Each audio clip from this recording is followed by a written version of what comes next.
రుణానికి సంబంధించి అన్ని వివరాలు, అన్ని రకాల ఛార్జీల సమాచారం. రిటైల్, ఎంఎస్ఎంఈ రుణాలకు కేఎఫ్ఎస్ తప్పనిసరి. బ్యాంకులు, ఎన్బిఎఫ్సిలు తప్పకుండా ఇవ్వాల్సిందే. ఇందుకు సంబంధించి ఆర్బీఐ ఆదేశాలు. ఎన్నో అవసరాలకు రుణాలు తీసుకోవడం నేడు సర్వసాధారణంగా మారింది. డిజిటైజేషన్ కారణంగా కోరుకున్నంత రుణం నిమిషాల వ్యవధిలోనే బ్యాంక్ ఖాతాకు జమ అవుతోంది. అవసరంలో ఉన్నవారు రుణం వస్తే చాలన్నట్టు మిగిలిన ముఖ్యమైన విషయాలను పెద్దగా పట్టించుకోవడం లేదు. దీనివల్ల తర్వాతి కాలంలో పడే భారాన్ని చూసి ఆందోళన చెందే పరిస్థితి. షరతులు, నియమ నిబంధనలు, ఫీజుల గురించి తెలుసుకోకుండానే రుణ ఒప్పందంపై నిస్సంకోచంగా సంతకాలు చేయకూడదు. రుణానికి సంబంధించి కీ ఫ్యాక్ట్ స్టేట్మెంట్, కేఎఫ్ఎస్ ముఖ్య విషయాల సమాహారం ను తప్పకుండా చదవాలి.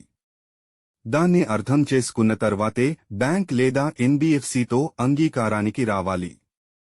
కేఎఫ్ఎస్ను రుణగ్రహీతలకు తప్పకుండా అందజేయాలంటూ ఆర్బీఐ తన నియంత్రణ పరిధిలోని అన్ని ఆర్థిక సంస్థలకు ఆదేశాలు జారీ చేసింది. ఒక విధంగా రుణగ్రహీతకు రుణంపై కళ్లు తెరిపించేదే కేఎఫ్ఎస్. కేఎఫ్ఎస్తో రుణగ్రహీత నిర్ణయం సులభంగా మారుతుంది. ఒక బ్యాంక్ ఇస్తున్న రుణ ఆఫర్తో పోలిస్తే మరో బ్యాంక్ లేదా ఎన్బిఎఫ్సి రుణ ఆఫర్లో ఏది మెరుగైనదో తేల్చుకోవచ్చు. కేఎఫ్ఎస్ అందించకపోయినా, ఒకవేళ కేఎఫ్ఎస్లో వైరుధ్యాలు ఉన్నా వాటిని రుణదాత దృష్టికి తీసుకెళ్లొచ్చు. ఫిర్యాదును 30 రోజుల్లో పరిష్కరించకపోతే, పరిష్కారం సహేతుకంగా లేకపోతే ఆర్బీఐ బ్యాంకింగ్ అంబుడ్స్మన్ను సంప్రదించొచ్చు. ఒకవేళ డిజిటల్ రుణం అయితే దానికి కూలింగ్ ఆఫ్ పీరియడ్ అని ఉంటుంది. ఆ కాలంలో రుణగ్రహీత తనకు మంజూరైన రుణాన్ని వెనక్కి తిప్పికొట్టొచ్చు.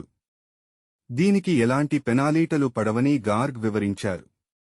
కేఎఫ్ఎస్ అంటే నవంబర్ 2023 15న ఆర్బీఐ కీలక ఆదేశాలు జారీ చేసింది. ప్రముఖ ఎన్బిఎఫ్సి బజాజ్ ఫైనాన్స్కు చెందిన ఈకామ్, ఇన్స్టా ఈఎంఐ కార్డ్ రుణ ఉత్పత్తులను తక్షణం నిలిపివేయాలని కోరింది. కీ ఫ్యాక్ట్ స్టేట్మెంట్, కేఎఫ్ఎస్ ను రుణగ్రహీతలకు బజాజ్ ఫైనాన్స్ అందించకపోవడంతో ఆర్బీఐ ఈ చర్యలకు దిగింది. కేఎఫ్ఎస్ అన్నది ఒక డాక్యుమెంట్, పత్రం. ఇందులో రుణానికి సంబంధించి కీలక సమాచారం అంతా ఉంటుంది. నిజానికి రుణ ఒప్పందంలో లోన్ అగ్రిమెంట్ అన్ని వివరాలు ఉన్నప్పటికీ అందులోని పదజాలం అర్థం చేసుకోవడం అందరికీ సులభం కాదు. కీలక వివరాలన్నింటినీ సులభంగా అర్థమయ్యేలా కేఎఫ్ఎస్ చెబుతుంది. అందుకే దీన్ని కీలక సమాచార పత్రంగా చెబుతారు. రుణంపై వడ్డీ రేటు ఎంత, షరతులు, ప్రాసెసింగ్ ఫీజు, డాక్యుమెంటేషన్ ఛార్జీలు, నిర్ణీత కాలం కంటే ముందే సంబంధిత రుణాన్ని తీర్చివేస్తే విధించే ఛార్జీలు, రుణ వాయిదా చెల్లింపుల్లో ఆలస్యమైతే పడే పెనాల్టీ ఛార్జీలు. ఇలా రుణానికి సంబంధించి సమగ్ర వివరాలు అందులో వెల్లడించడం బ్యాంకులు, ఎన్బిఎఫ్సిల బాధ్యత. సమస్యల పరిష్కార యంత్రాంగాన్ని కూడా అందులో తెలియజేయాలి. కేఎఫ్ఎస్ పారదర్శకతను తీసుకొస్తుంది. కీలక వివరాలన్నీ ఉండడంతో రుణగ్రహీత అన్నీ తెలుసుకుని సరైన నిర్ణయం తీసుకునేందుకు వీలు కలుగుతుంది. అందుకే దీన్ని రుణదాతలు అందరికీ అందించాలంటూ ఆర్బీఐ ఆదేశాలు తీసుకొచ్చింది. కేఎఫ్ఎస్ అంటే రుణానికి సంబంధించి అస్థిపంజరం వంటిది.